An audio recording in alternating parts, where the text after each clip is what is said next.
Hello everyone and welcome to Soul Work. We're live here at Shaw TV and I'm your host Jeni Cousins.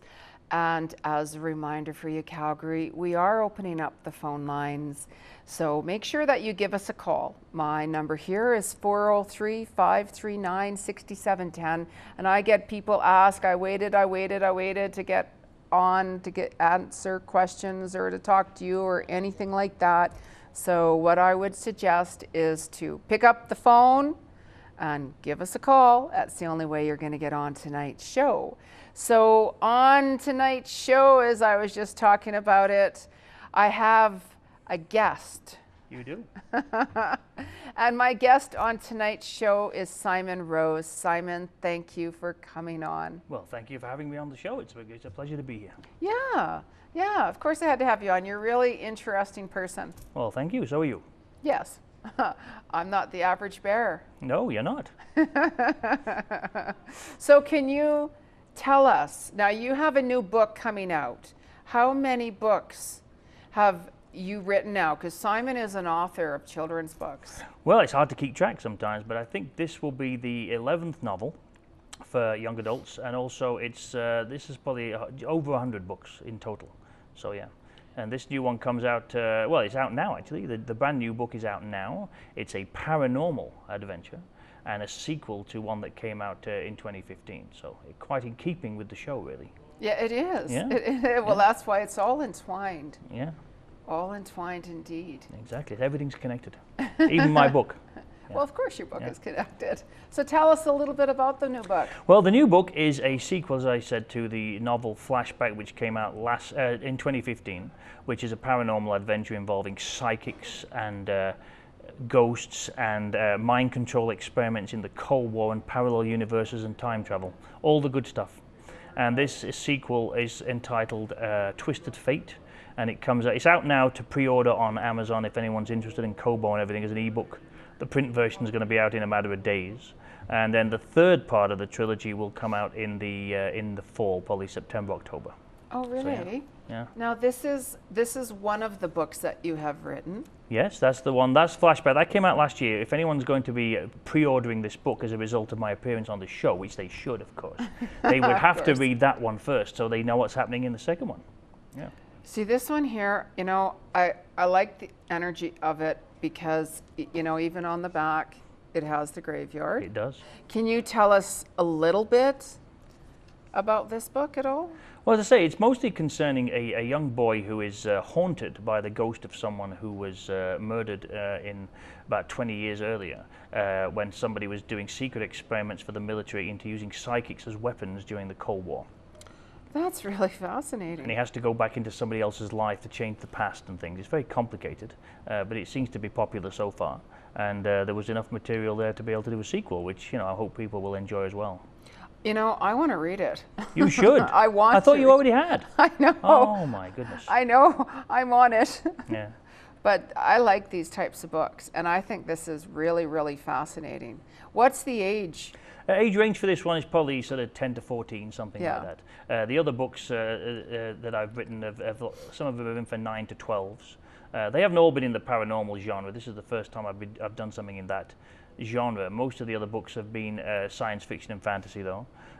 They've been historical fiction, time travel, cloning and evil scientists, superheroes and other dimensions. There's been all sorts of things, really.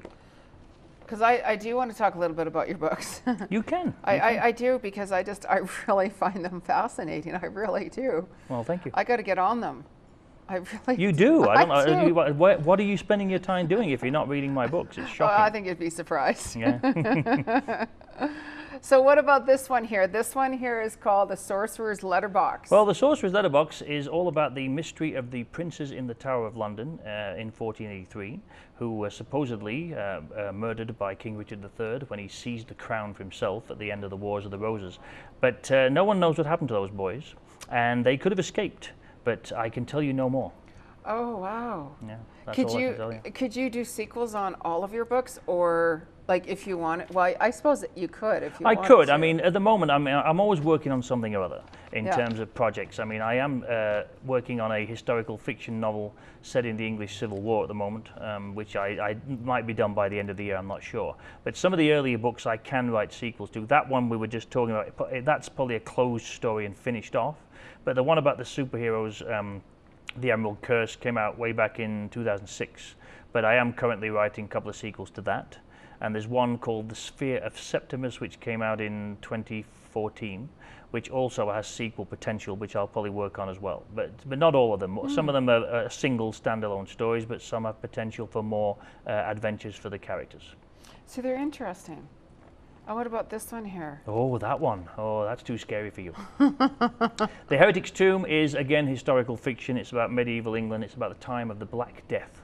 A horrible time to be alive, but a great time to set a story in because it's scary and dangerous. And yeah, 1349. Yeah. Really? So it might be too scary for you, as I said, though. Yeah, maybe. Yeah. Yeah, it might I be. wouldn't want to do any past life reading on these ones. No, probably not. No, no. I just find them fascinating. I really do. Like you've got other books here as well. I do. Do you have like a favorite one so far that you've done, or? I don't know really. I mean, I always like to think that the first one, which was, oh, it's right here, look. Oh, is This it? one, Yeah. yeah, you can have a look at that. That's the Okay. Alchemist Poetry. That came out way back in 2003. And that's about a young boy who has adventures where he travels in time through the frames of paintings in a museum. And that one probably doesn't have sequel potential, but that one came out, I say, well, it's quite a while ago now, and that's got a historical theme to it as well. So, you know, they've all been in that same sort of vein, you know. Wow. So there's not one really that really pulls more. Well, I do like that. I always seem to be drawn to the Alchemist Poetry because it was the first one. It started the ball rolling, you know. Okay. And sometimes it's the most recent one that's because it's fresh in my mind. I mean, the paranormal ones, the whole trilogy, very fresh in my mind at the moment. So I quite like that one as well. Yeah. When did you first start writing? Well, the first book came out in 2003 and was probably written a couple of years before that. It's maybe in 2000, something like that. So it's been, that's a long time now, isn't it? That's like 17 years. Oh. My goodness me, it makes me feel old. Yeah. Yeah, I can relate to that. So where do you get your ideas for? Oh, to write your everywhere, I books? think. Yeah. I think it comes from everywhere, really. I mean, most people will say to you, or to writers when they're starting out, they'll say, well, write what you know. And the problem is that, of course, no one knows how to travel in time or go to other planets or, Oh, I do, or no. things. Well, yes, you do, apart from you. Yeah. But the regular person in Yeah. the street doesn't know how to do that. Yeah. It doesn't exist. And so you say, well, how can you write what you know? But it doesn't really mean that. It means write about things that interest you.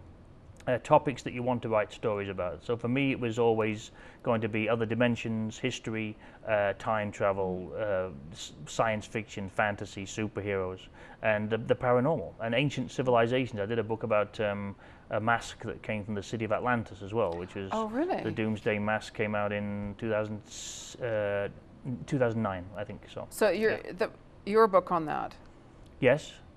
on the masks. Yes, it was it's about the Doomsday. In fact, it's right here. Oh, Look. well, look at that. See, they all you're seem to be here on the table. I don't know how they Oh. got there. But that's the Doomsday Mask. That came out in 2009. That's about a mysterious mask Oh, really? that was owned once by the High Priest of Atlantis. It was destroyed during the destruction of the city, supposedly vanished forever, but now it may have been reassembled by a secret society out to take over the world. And yeah. So that's another one you've got to read. You're going to be busy.